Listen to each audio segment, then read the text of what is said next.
ये है दिल्ली दर्पण। इंडिया की इकोनॉमिक ग्रोथ में स्टार्टअप्स ने, एंटरप्रेन्योर्स ने एक बहुत इंपॉर्टेंट रोल निभाया है। इंडिया की इकोनॉमी को वाइब्रेंसी देने में, यूथ को जॉब्स देने में, एंड मूविंग फॉरवर्ड ऑल्सो हमारे देश की इकोनॉमी को स्टार्टअप्स की ज़रूरत है, यंग एंटरप्रेन्योर्स की ज़रूरत है।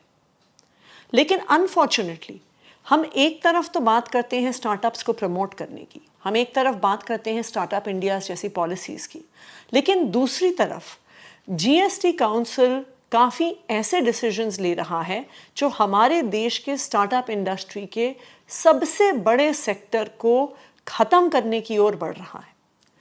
आज इंडिया में ऑनलाइन गेमिंग स्टार्टअप इकोनॉमी में, स्टार्टअप सेक्टर में, एंटरप्रेन्योरशिप सेक्टर में सबसे बड़ा ग्रोइंग सेगमेंट है। ऑनलाइन गेमिंग एक ऐसा सेक्टर है जिसमें आज 50,000 से ज़्यादा लोग एम्प्लॉयड हैं। ऑनलाइन गेमिंग इंडस्ट्री में 17,000 करोड़ का फॉरेन इन्वेस्टमेंट आया है। ऑनलाइन गेमिंग की जो इंडस्ट्री है उसमें इतनी ग्रोथ हुई है कि पूरे देश में 40 करोड़ से ज़्यादा लोग हैं जो छोटी छोटी ऑनलाइन गेम्स, कोई लूडो खेलता है, कोई कैरम खेलता है, कोई चेस खेलता है, as a form of entertainment उसको यूज़ करते हैं। ऑनलाइन गेमिंग को एक sunrise sector Indian startup sector का माना जाता है। लेकिन जीएसटी काउंसिल ने रिसेंटली डिसीजन लिया, अपनी 50th काउंसिल मीटिंग में, 51st काउंसिल मीटिंग में उसको रेटिफाई किया और ऑनलाइन गेमिंग सेक्टर पर 28% जीएसटी लगा दिया। ये हाईएस्ट टैक्स ब्रैकेट है जीएसटी में। दिल्ली ने इसका विरोध भी किया। दिल्ली ने इसका विरोध इसलिए किया क्योंकि ऑनलाइन गेमिंग कोई लग्जरी सेक्टर नहीं है। ये बेटिंग, गैम्बलिंग, हॉर्स रेसिंग की तरह नहीं है जो एक सर्टन रिच लोग ही, बहुत ही रईस लोग ही उस सेक्टर में इन्वॉल्व होते हैं। आज आप देखिए कि बहुत सारे लोग देश भर में टियर 2 सिटीज़ में, टियर 3 सिटीज़ में एंटरटेनमेंट के लिए कई प्रकार की छोटी छोटी गेम्स ऑनलाइन गेमिंग वेबसाइट्स पे खेलते हैं। दूसरी बात, अगर एकदम से एक इंडस्ट्री में 28% टैक्स लगा दिया जाता है तो उस इंडस्ट्री को बहुत ज़्यादा इम्पैक्ट पड़ता है।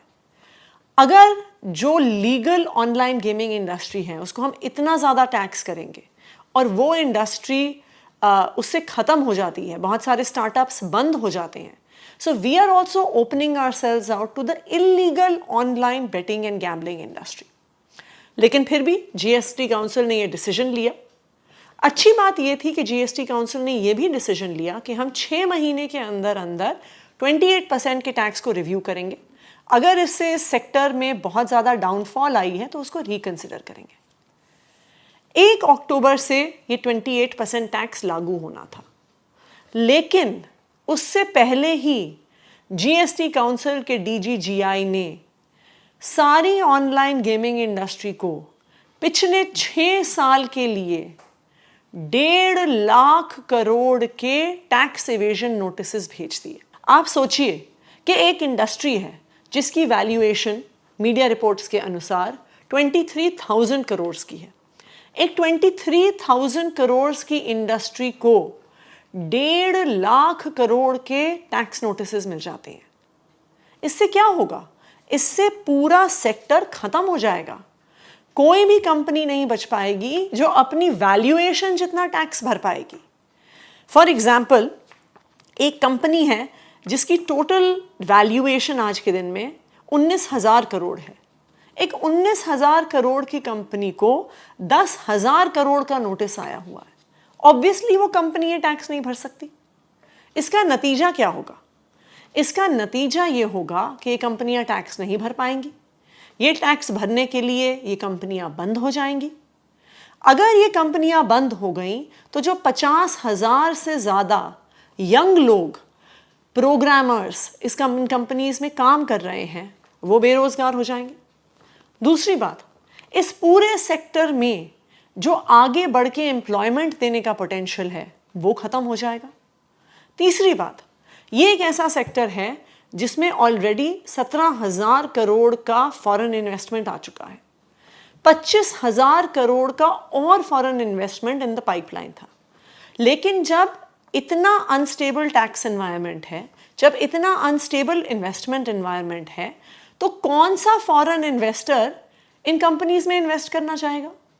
नॉट जस्ट दिस, ये जो unstable and erratic tax environment है, ये ना सिर्फ ऑनलाइन गेमिंग इंडस्ट्रीज को इम्पैक्ट करेगा, ये पूरे स्टार्टअप सेक्टर को इम्पैक्ट करेगा। अगर मैं फॉरेन इन्वेस्टर हूं तो मुझे क्या लगेगा कि अगर मैंने इंडिया में किसी स्टार्टअप में इन्वेस्ट कर दिया, उसमें कुछ साल की ग्रोथ हो गई, ऑल ऑफ अ सडन 5 साल पुराने टैक्सेस लगा दिए जाएंगे, उन कंपनी से इतना पैसा मांग लिया जाएगा और मेरा सारा इन्वेस्टमेंट डूब जाएगा। इसलिए कोई भी फॉरेन इन्वेस्टर इंडियन स्टार्टअप्स में इन्वेस्ट नहीं करना चाहेगा। और सबसे ज़रूरी बात, इन कंपनीज को बंद होते हुए देख कोई भी यूथ जो आज कॉलेज से पास आउट हो रहा है, इंजीनियरिंग से पास आउट हो रहा है, आईआईटी से पास आउट हो रहा है, वो सोचेगा मैं क्यों एंटरप्रेन्योर बनूं, अच्छी सी सेफ नौकरी करो, बिकॉज अपना स्टार्टअप शुरू करना तो कितना रिस्की है। ग्रोथ होने के बावजूद अगर हमारे देश में इतना बड़ा टैक्स लग जाए तो हमारा स्टार्टअप तो सारा खत्म हो जाएगा।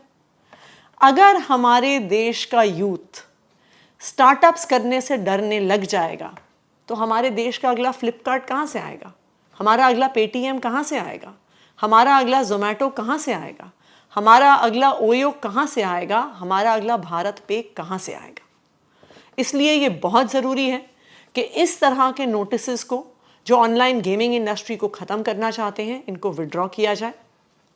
आज जीएसटी काउंसिल की मीटिंग है और इस मुद्दे को मैं जीएसटी काउंसिल की मीटिंग में ज़रूर उठाऊंगी कि ऑनलाइन गेमिंग इंडस्ट्री को हमारे ये टैक्स नोटिसेस ख़त्म कर देंगे और इन नोटिसेस को विड्रॉ करना ज़रूरी है। लेटेस्ट खबरों के लिए सब्सक्राइब करें हमारा YouTube चैनल या फिर लॉग ऑन करें www.delhidarpantv.com। खबरों की कवरेज और विज्ञापनों के लिए संपर्क करें